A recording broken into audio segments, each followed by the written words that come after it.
My mother did not buy me my first Harry Potter book. She bought it from my sister and I stole it.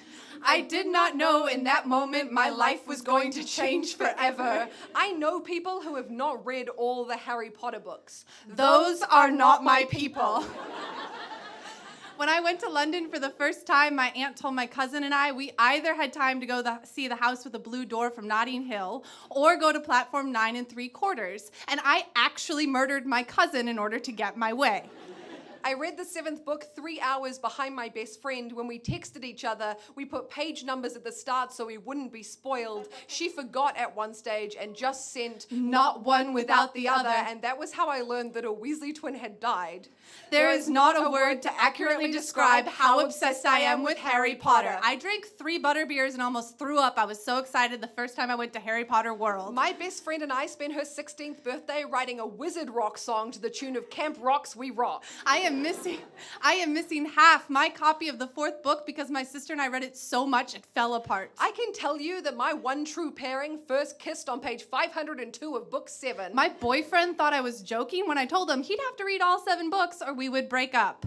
I was not joking. We directed the first Harry Potter movies in our minds before anyone knew how to say the name Hermione. Before anyone thought Harry had blue eyes. Give me 5 seconds in my own thoughts and I'll be back at Hogwarts. We have been waiting years to write this poem because we owe it to Queen J.K. to get it right. The woman who taught us love is more powerful than any kind of magic. That you can always rebuild your family. That there can be light even in the darkest of times.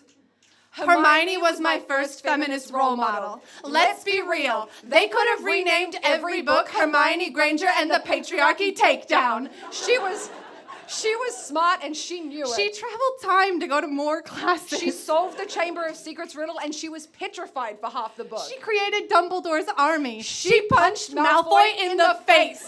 She stood up for the people she believed in and she believed in the people she stood up for. Hashtag spew. The girl put a spell on her own parents so they would forget her and she marched off to war. She is the reason Harry found any Horcruxes at all. The love of her life abandoned her in the 7th book and she didn't stop for a second. She broke Victor Crumb's heart. She made the first move on Ron. When she and Ron got married, they hyphenated their last names to Granger Weasley. Hashtag goals.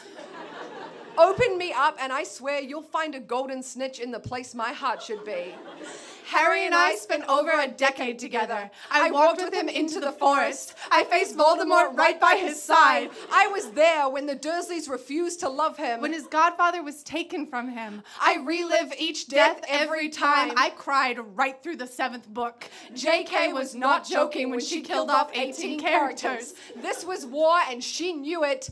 Harry Potter is the reason I'm best friends with my best friend. This was our instruction manual on how to love, live, grieve, and grow. My heart will always belong to Harry Potter.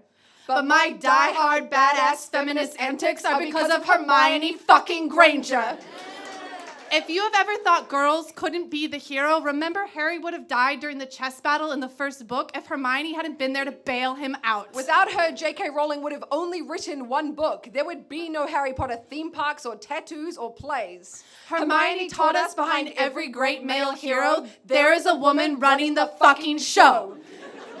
This wasn't just a book series for us. Hermione taught us what strong women look like. How they will always put the ones they love before themselves. How we sacrifice, we bold, we fierce, we survive. She had actual feminist magic. It wasn't make-believe.